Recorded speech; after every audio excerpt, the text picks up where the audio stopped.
Bom dia, irmãos que vão participar da escola bíblica, por favor, quiser ficar aqui, se acomodar. Então vamos hoje sair um pouco do tradicional, que nos domingos anteriores a gente estava mais focado na parte teológica. Hoje eu vou falar mais um pouco sobre escola dominical mesmo. A aula tem a cara da escola dominical. Então, obrigado pela presença de vocês. Então, vamos orar. Pai, muito obrigado por poder estar aqui compartilhando a sua palavra com nossa igreja, nossos irmãos. É tão bom poder, logo de manhã, abrir nosso coração para o mandamento do Senhor, que é lâmpada, que é luz, que é a palavra que nos transforma, que nos corrige, que nos adverte, que nos ensina a maneira certa de viver. Que nosso coração seja o solo bom agora, nesse momento. Que o Senhor nos ajude a manter nossos corações ligados com o Senhor até o fim, que cada um de nós tenha pelo Senhor uma admiração profunda, um respeito, um amor, e cada um de nós revigore nossa alma contigo, porque esse é o objetivo. Quando lemos tua palavra, ela tem o efeito de produzir em nós o revigorar, e às vezes ela nos corta, às vezes ela nos desafia, às vezes ela nos anima, mas queremos agora, junto com o Senhor, com o Espírito Santo, ministrar a tua palavra. Nos usa com teu poder, te oramos e agradecemos no nome de Jesus, amém. Bom, nós vamos falar hoje sobre vida e morte, imaginando nossa vida a partir do futuro. Eu queria ler uma escritura com vocês, Colossenses capítulo 2, versículo 2 e 3.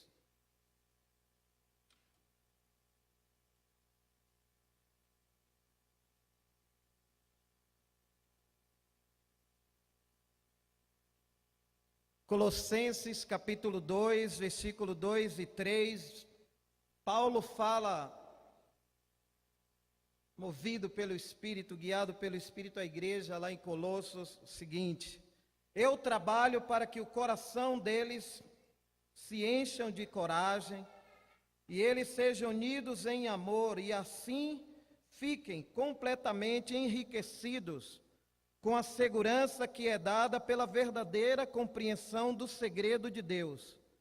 Esse segredo é Cristo, o qual é a chave que abre todos os tesouros escondidos do conhecimento e da sabedoria que vem de Deus. Então, Paulo, ele trabalhava motivado por algo, inspirado em algo. E ele tinha um foco nesse trabalho. Ele tinha uma direção de Deus, do Espírito Santo. Para que ele trabalhava?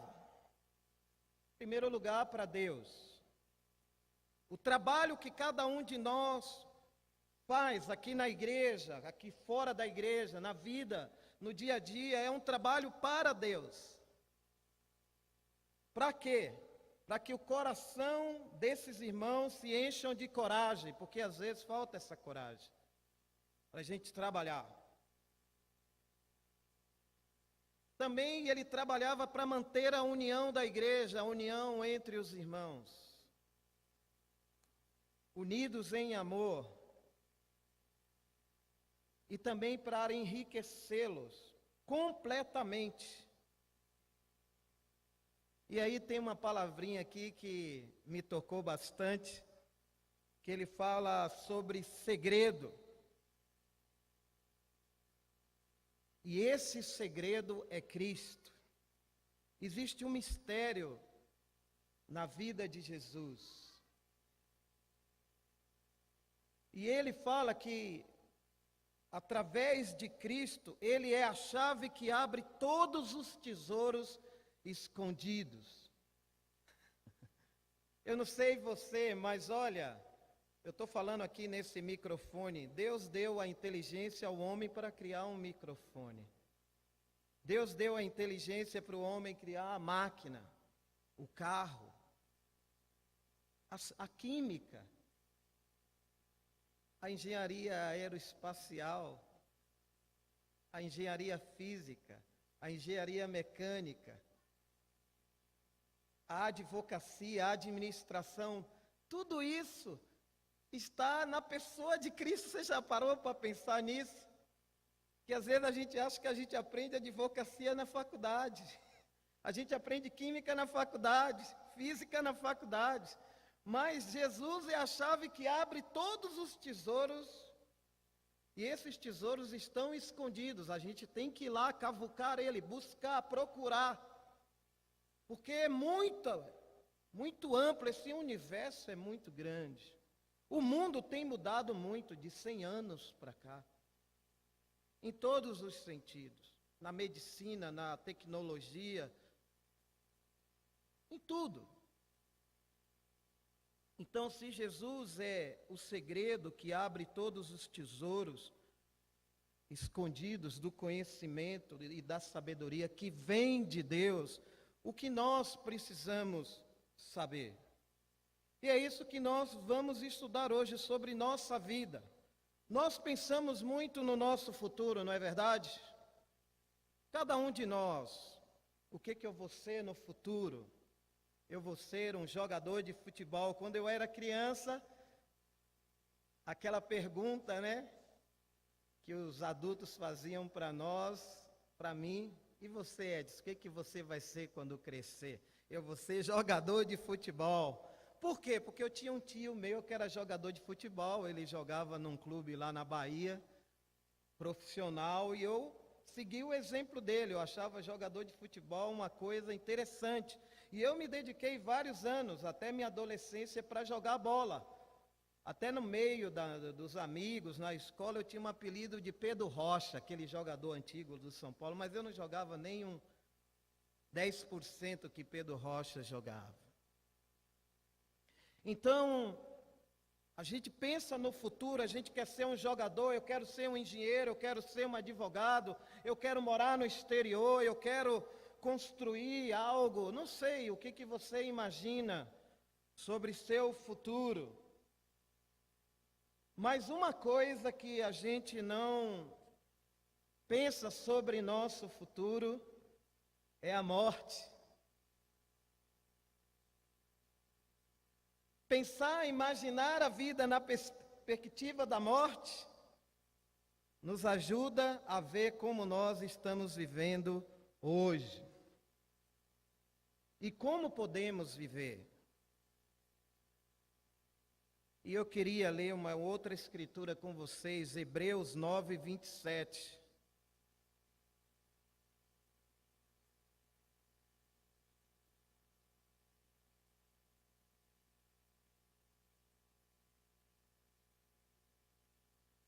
A Bíblia é bem clara nesse versículo. Esse versículo ele é bem claro e bem sério também. Hebreus 9, 27. Cada pessoa tem de morrer uma vez só e depois ser julgada por Deus. O nosso futuro é a morte. Nós, como brasileiros, nós não gostamos muito de falar da morte. A gente gosta de falar da vida, e é bom falar da vida, do que a gente está fazendo, do que a gente está conquistando, do que a gente está planejando, do que a gente está sonhando, mas imaginar nosso futuro a partir da morte é interessante, porque deve nos ajudar hoje. Como é que eu estou vivendo hoje? Porque eu não sei o tempo que eu vou viver. Eu não tenho esse controle. Se eu vou viver mais um ano, um mês, ou alguns dias, ou algumas horas. Então importa sim para Deus a maneira como nós estamos vivendo hoje. Pensando nesse futuro, que o futuro é a morte. E o que significa a morte? A morte é a separação. Quando Adão e Eva, lá no jardim do Éden, desobedeceram a Deus, e Deus tinha dado uma ordem para eles: olha, no dia que vocês comerem do fruto do conhecimento do bem e do mal, vocês certamente morrerão. E aí eles não acreditaram no que Deus falou, a cobra os enganou, e eles foram lá e comeram do fruto da árvore do conhecimento do bem e do mal. E o que é a morte? A morte é a separação de Deus. Depois dele terem cometido o pecado, Deus os expulsou do jardim do Éden. Então separou-se dele. E com Cristo, nós temos esse direito de voltar a ter comunhão com Deus. Mas nós vamos morrer, como o primeiro casal morreu. Eles não morreram ali na hora que comeram o fruto, morreram espiritualmente, perderam a comunhão com Deus. Por isso que a Bíblia fala que, Efésios 2, 1 e 2, antigamente estávamos mortos. E a pergunta para nós hoje aqui é se nós estamos preparados para a morte mesmo, para encarar esse último suspiro de vida, os últimos momentos da nossa vida. E é interessante, vocês sabem o que é epitáfios? Quem sabe o que é um epitáfio? Levanta a mão. Epitáfio é uma frase ou uma mensagem que, quando alguém morre, manda colocar no seu túmulo. E eu separei alguns epitáfios que são bem interessantes para a gente, de alguns famosos. Algumas pessoas famosas mandaram colocar esse tipo de mensagem no seu túmulo. Primeiro é o Fernando Sabino, escritor. Ele fala: aqui jaz Fernando Sabino, que nasceu homem e morreu menino. No túmulo dele está escrito isso.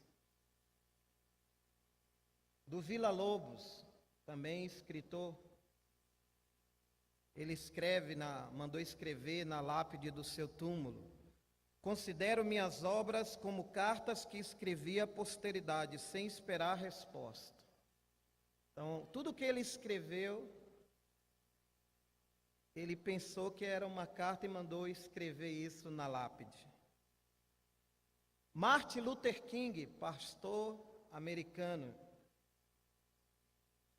ele colocou na lápide do túmulo dele: enfim livre, graças ao Deus Todo-Poderoso, estou enfim livre. Outro artista muito famoso, Frank Sinatra, o que ele mandou escrever no túmulo dele? O melhor está por vir. Olha o Jô Soares com senso de humor dele, ele não morreu ainda, mas ele deseja que quando ele morrer, no túmulo dele, escreva essa frase: enfim magro. Ele é conhecido como gordo, enfim magro. E tem uma frase aqui de um anônimo, eu tirei isso de um estudo. Passei a vida tentando ficar rico, vou ver se agora com mais tempo consigo.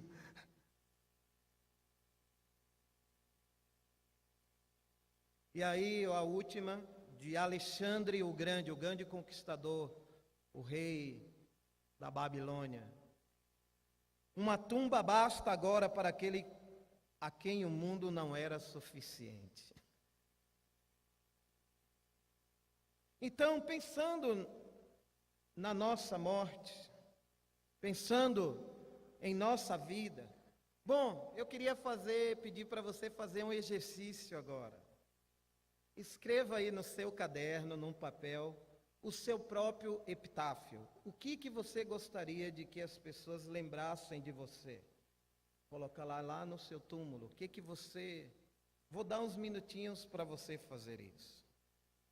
Escreva seu próprio epitáfio.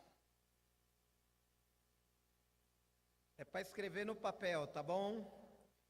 E fica para você mesmo.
Bom, eu espero que você tenha feito. Se você não fez ainda, você pode levar para sua casa e pensar nisso essa semana. Porque durante nossa vida é tanta correria, tantos afazeres, tantos planos, tantos sonhos. E a gente não pensa com tanta profundidade, a gente acha que a morte nunca vai chegar a nós. Sim, pode falar. Pode. Ok, alguém quer ler também mais aí? Sim, Dora.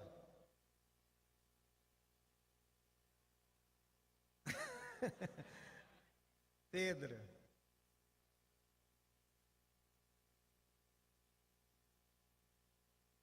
Legal. Você aí, a Iraci. Sim. À espera do grande dia. Pode falar.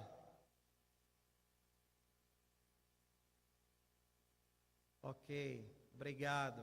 Sim, Geraldo. Ok. Júnior. Ok. Não, que bom que vocês escreveram aí. É bom. A Bíblia é o livro dos epitáfios. Sabia disso? E tem muitas mensagens de pessoas que estão próximas de morrer, ou então de pessoas que escreveram, de pessoas que morreram. E nós vamos ler um pouquinho desses versículos. Então eu queria, antes de a gente ler, imagina o que você gostaria que soubessem ao seu respeito, no dia do seu enterro lá. Porque eu já fui em vários funerais, eu já até celebrei cerimônias de funeral. E sempre que eu vou num funeral, eu penso, um dia quem vai estar dentro aí sou eu e tem gente do lado de fora, ou chorando, ou rindo de mim. Que bom que Deus levou. Ou chorando porque perdeu um amigo, perdeu alguém querido.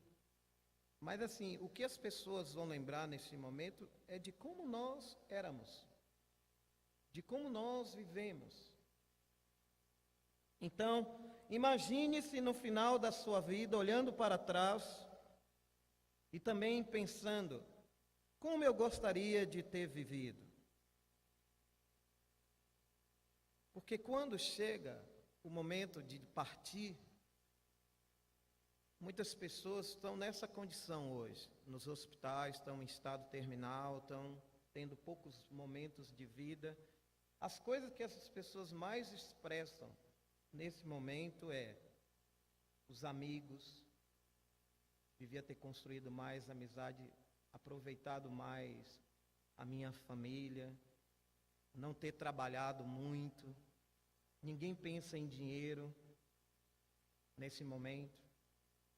As pessoas só pensam em coisas que são espirituais. Sim, Paulo. É isso aí. Sim.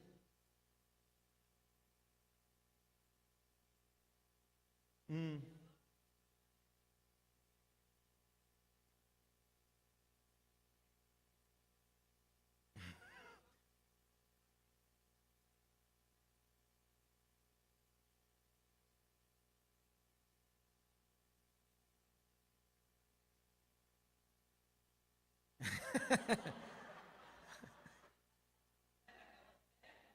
Não, a gente nunca acha que a gente vai morrer.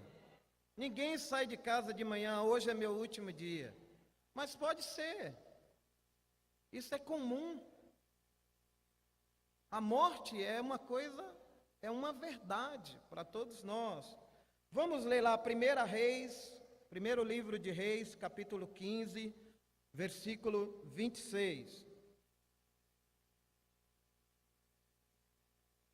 Bom, 1 Reis 15, 26 fala assim, irmãos. Como havia feito seu pai antes dele, Nadab pecou contra Deus e fez com que o povo de Israel também pecasse. Então, no livro de Reis, muitas vezes a gente vai ver sobre a vida de um rei, e esse rei fez o que Deus reprova, ou o que Deus aprova. Você vê, nenhum de nós vai querer pôr no nosso túmulo, eu fiz o que Deus reprova. Você viu os epitáfios que vocês leram? Mas, eu acho que esses caras também pensavam como nós. Esses reis. Então, segundo a Bíblia diz que Nadab, que era filho de Jeroboão, fez o que o Senhor reprova, andando nos caminhos que o seu pai andou. E a Bíblia fala que ele pecou e fez que o povo de Israel também pecasse. Isso é muito sério. Entende como nossa vida influencia a vida de outras pessoas? As nossas escolhas, as nossas decisões, a maneira como nós vivemos, como nós agimos. Então, nós precisamos pensar sobre isso. No mesmo 1 Reis, capítulo 15, aí, versículo 5, um outro exemplo. 1 Reis, capítulo 15, versículo 5. O Senhor fez isso porque Davi tinha feito o que lhe agradava e nunca havia desobedecido a nenhum dos seus mandamentos, a não ser no caso de Urias, o heteu. Então, Nadab e Davi, exemplos diferentes. Os dois já morreram. Um ficou como um bom exemplo, fez o que agrada a Deus, obedecia a Deus, mas mesmo o pecado de Davi ficou registrado e Davi foi punido pelo seu ato de desobediência. A gente sabe a história do rei Davi, quando ele cometeu o adultério com Betseba e depois mandou colocar o marido dela na linha de batalha para ele ser morto. E olha, isso foi Davi que fez, o homem segundo o coração de Deus, a Bíblia fala sobre. Então, cada um de nós tem esse potencial de ter uma vida que Deus aprova e de ter uma vida que Deus reprova.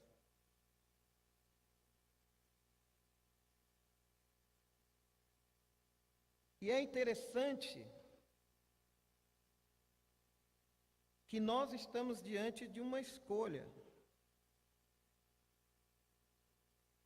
E tem um exemplo na Bíblia de um homem que começou bem e não terminou bem. Salomão. Em 1 Reis, capítulo 11, voltando aí uns capítulos.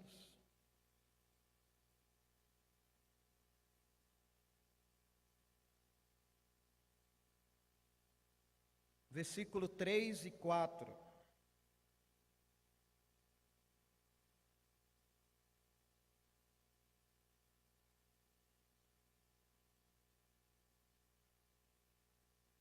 A Bíblia diz assim, ó: Salomão casou com 700 princesas e também teve 300 concubinas. Elas fizeram com que ele se afastasse de Deus.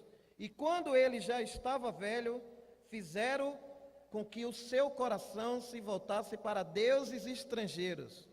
Ele não foi fiel ao Senhor, seu Deus, como Davi, o seu pai, havia sido. Então a gente vê o exemplo de Salomão. Salomão começa bem o reinado dele, ele constrói um templo maravilhoso para Deus, ele pede sabedoria a Deus para governar. Ele escreveu o livro de Provérbios, ele escreveu o livro de Eclesiastes, ele escreveu alguns salmos.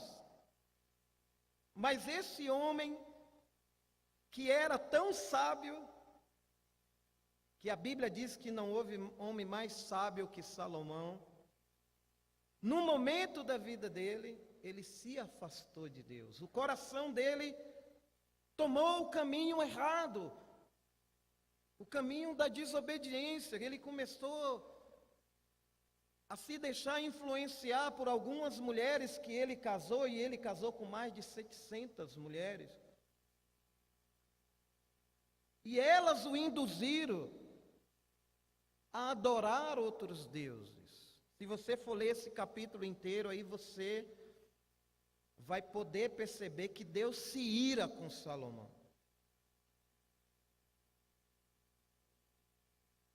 E ele era filho de quem?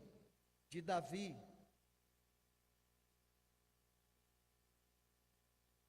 Diante desse fato, a pergunta que deve agora a gente ficar pensando: Salomão também morreu. Você tem certeza que ele terminou a vida dele bem? Com Deus? Mesmo diante de tudo que ele fez, eu tenho dúvida de Salomão. E vamos lembrar duas orações, uma feita por Davi, o pai de Salomão, e outra feita pelo próprio Salomão. E é interessante que nossa vida também é assim. A gente ora, a gente fala as coisas com Deus, e passa o tempo. O que acontece muitas vezes? A gente esquece do que a gente orou. Em 1 de Crônicas, capítulo 29 e 19.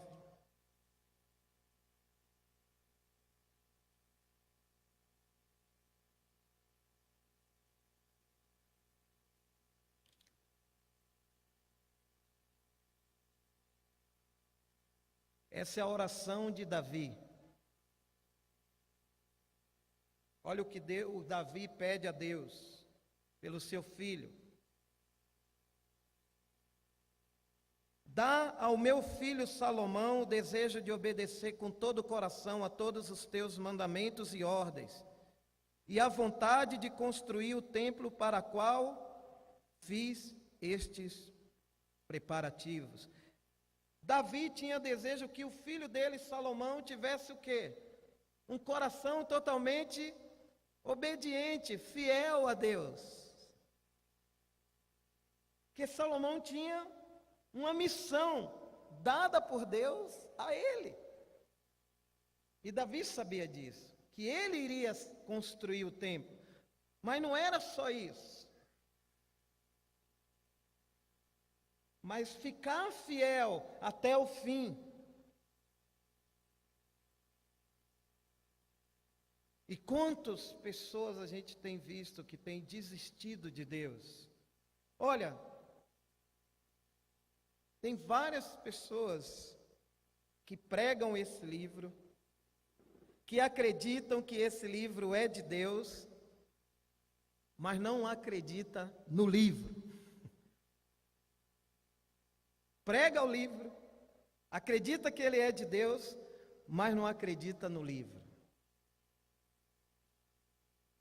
Obedecer o livro, buscar esse livro, viver o padrão desse livro.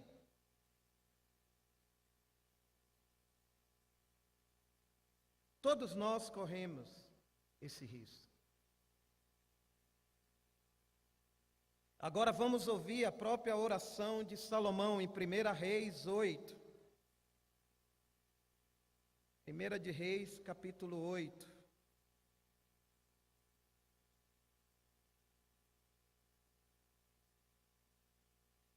Versículos 22 e 23.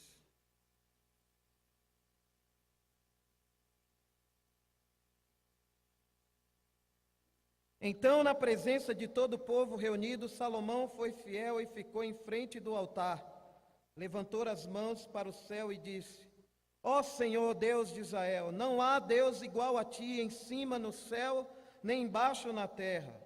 Tu cumpres a aliança que fizeste com teu povo e lhe mostras o teu amor quando eles, com todo o coração, vivem uma vida de obediência a ti.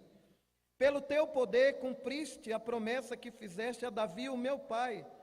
No dia de hoje, todas as palavras da tua promessa foram completamente cumpridas. Versículo 61 também aí.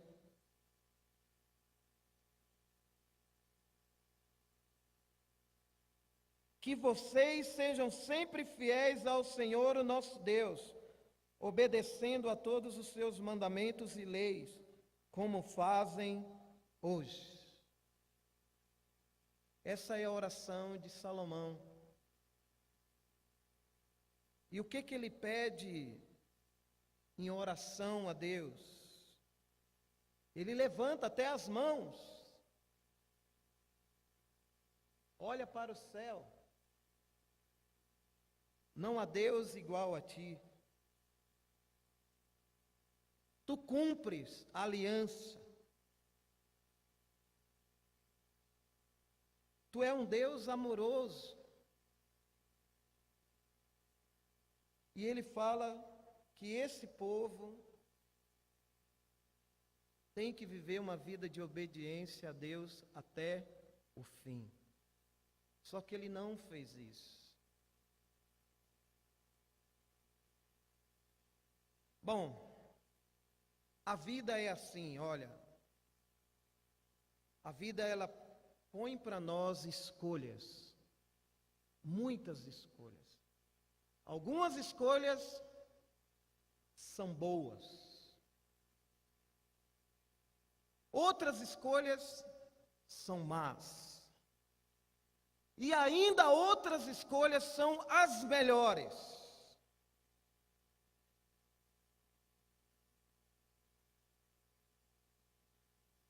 Qual nós vamos escolher?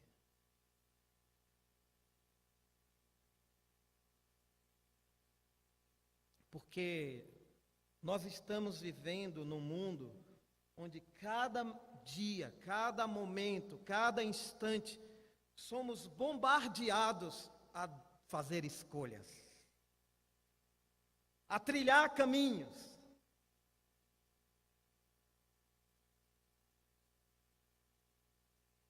A mudar, ir para um outro caminho, fazer uma outra coisa na vida. A promessa da felicidade cada dia está sendo oferecida aí. Faça isso e seja feliz. Se entregue aos prazeres e seja feliz. Faça o que o seu coração manda. E a Bíblia fala que o coração é enganoso. E Jesus sabe muito bem disso em Mateus capítulo 7, versículo 13 e 14, sobre as escolhas da nossa vida.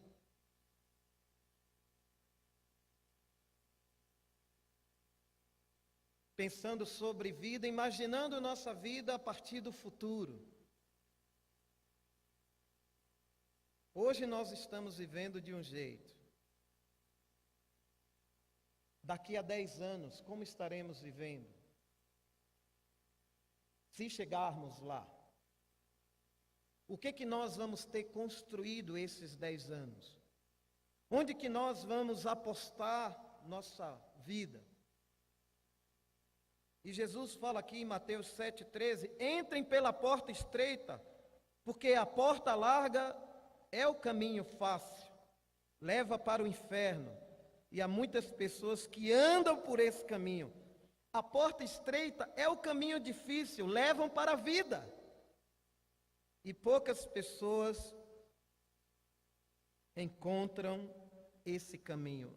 Isso é tão sério, o que Jesus está falando. Que existe uma porta e que existe um caminho. E as portas estão abertas, a gente sabe onde a gente vai entrar. A porta estreita, que é o caminho difícil, Jesus fala que leva para a vida. A porta larga, que é o caminho fácil, o que você gosta mais na sua vida? De coisas fáceis ou de coisas difíceis para você fazer?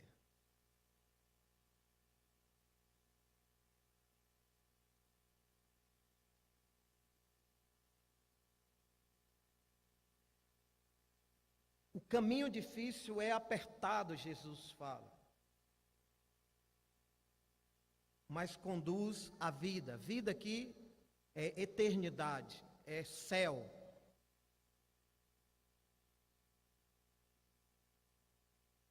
Mas nesse caminho são poucos os que querem seguir.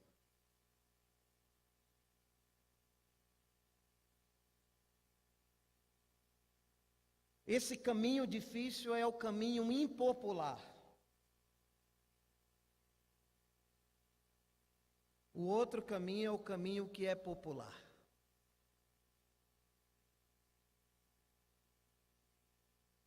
Existe o caminho da minoria e o caminho da maioria.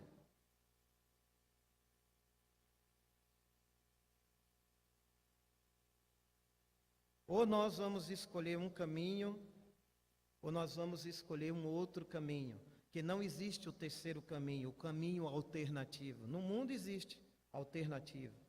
Mas Jesus deixa bem claro para nós. Você quer entrar na porta estreita, você precisa estar bem consciente dessa decisão.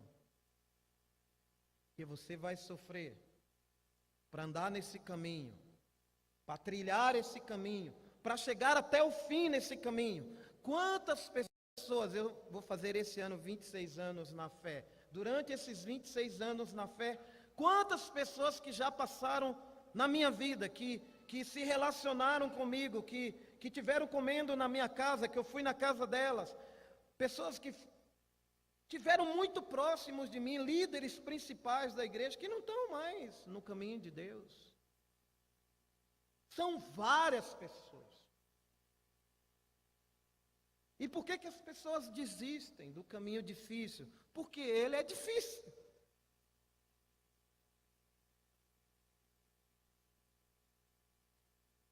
Não é um caminho que se traça ele humanamente. Precisamos de estar em comunhão com Deus para trilhar esse caminho.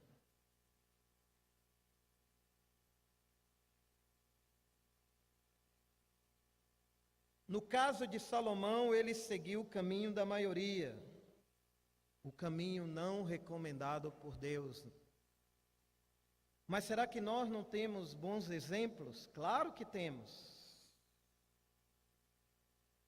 Paulo nos serve de bom exemplo.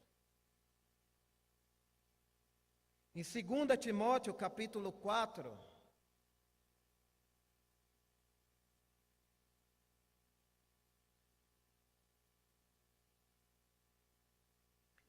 Segunda Timóteo capítulo 4, versículos 7 e 8.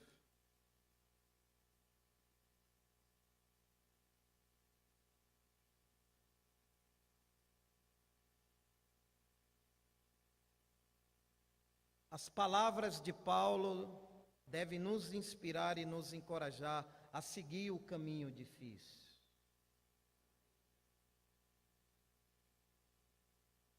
Versículo 7. Fiz o melhor que pude na corrida, cheguei até o fim, conservei a fé, e agora está me esperando o prêmio da vitória que é dado para quem vive uma vida correta. O prêmio que o Senhor, o justo juiz, me dará naquele dia, e não somente a mim, mas a todos os que esperam com amor a sua vinda. Paulo aqui está falando suas últimas palavras como cristão. A cabeça dele iria rolar logo, e ele morreu decapitado. E ele escreve essas últimas palavras para Timóteo, encorajando ele. E olha, a vida de sofrimento de Paulo, a gente vê tantas vezes ele falando, olha, eu recebi 39 chicotadas 4 vezes. Fui perseguido por judeus, por não-judeus, por todo tipo de provação, fome, cansaço, falsos amigos, gente que era contra a maneira dele liderar, que tinha gente dentro da igreja que não queria essa dedicação total, que queria viver uma vida morna e aí perseguia Paulo. Então tem todo tipo de perseguição, de dificuldade que ele passou, mas olha o que ele fala. Fiz o melhor que pude. Cheguei até o fim. Conservei a fé. Isso me inspira bastante. Isso é a palavra de Deus, viva e poderosa, que tem esse poder. Eu acredito, isso aqui foi eu que pensei, que esse é o epitáfio do Paulo.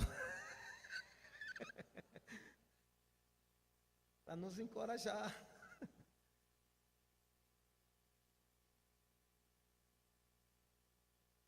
Acabei a carreira. Olha, gente, nesse mundo de hoje, as pessoas se dedicam horas e horas para estudar, para ter um diploma. Atletas treinam durante anos e anos para ganhar uma medalha.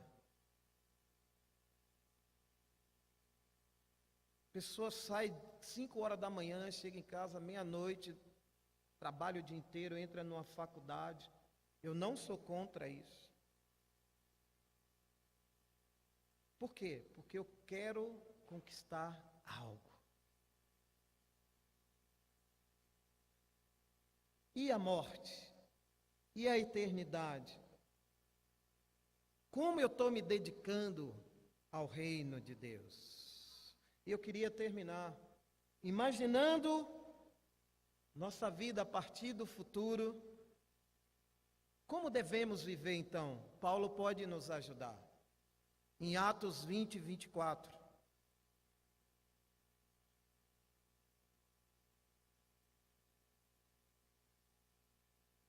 Essas palavras aqui me marcaram profundamente.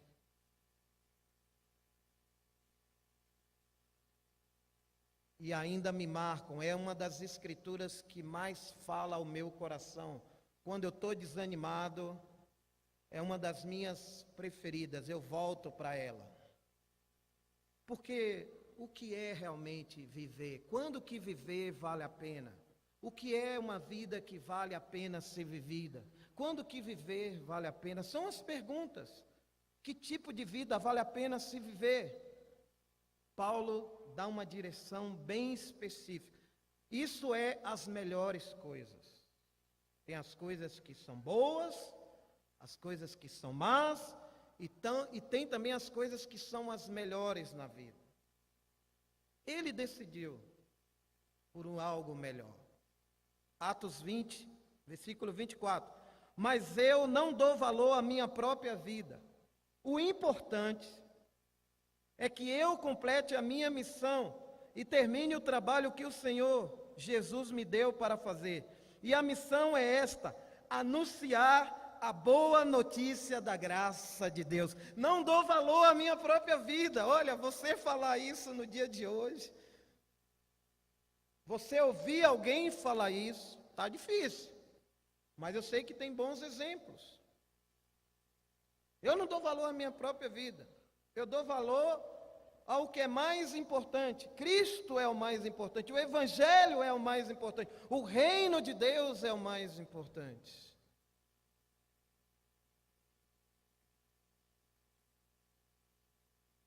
Na visão de Paulo, a vida que vale a pena viver tem um propósito. Viver com emoção, com alegria, com satisfação, porque todos nós temos um mal, que é a insatisfação humana. Todos nós lutamos cada dia com essa insatisfação dentro de nós. Agostinho que falava, dentro de cada homem há um vazio do tamanho de Deus. E é isso mesmo. Dentro de cada um de nós há um vazio do tamanho de Deus. Deus é infinito, é grande. Sabe as palavras de Agostinho? Deus tem um plano para a vida de cada um. Deus tem poder por meio do Espírito Santo para capacitar cada um. Mas existe um preço. Deus tem um plano, Deus tem poder, mas existe um preço para quem vai escolher as melhores coisas.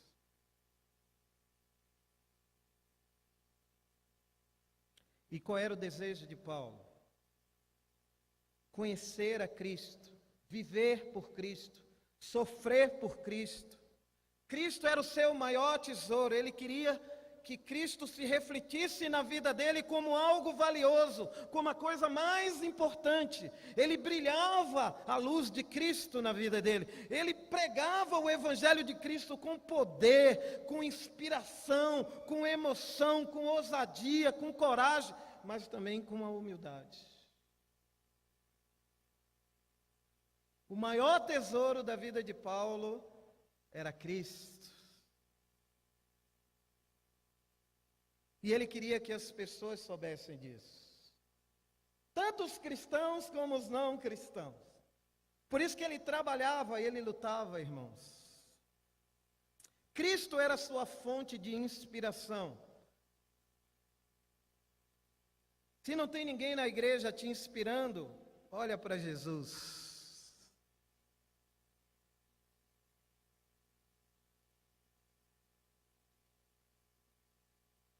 E aí, a gente vai ter que decidir, imaginando a nossa vida a partir do futuro.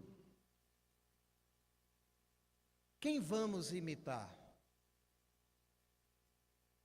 Salomão, que começou bem e não terminou bem? Ou Paulo, que começou mal e terminou bem? Só você pode decidir isso. Não é a igreja que decide. Não são os líderes que decidem. É você que decide. Como você vai viver? Para que no dia que você morrer, você esteja com sua consciência tranquila e limpa. Fiz o melhor que pude. Amém? E é isso. Vamos orar e agradecer a Deus. Sim.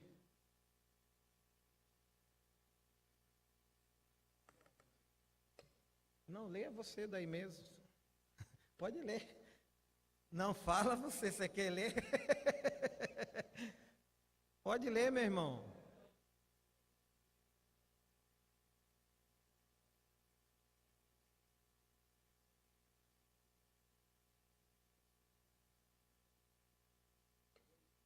Obrigado. Oremos então. Senhor, muito obrigado pela tua palavra e por ela nos inspirar, nos desafiar também, por ela nos fortalecer, nos revigorar, nos advertir.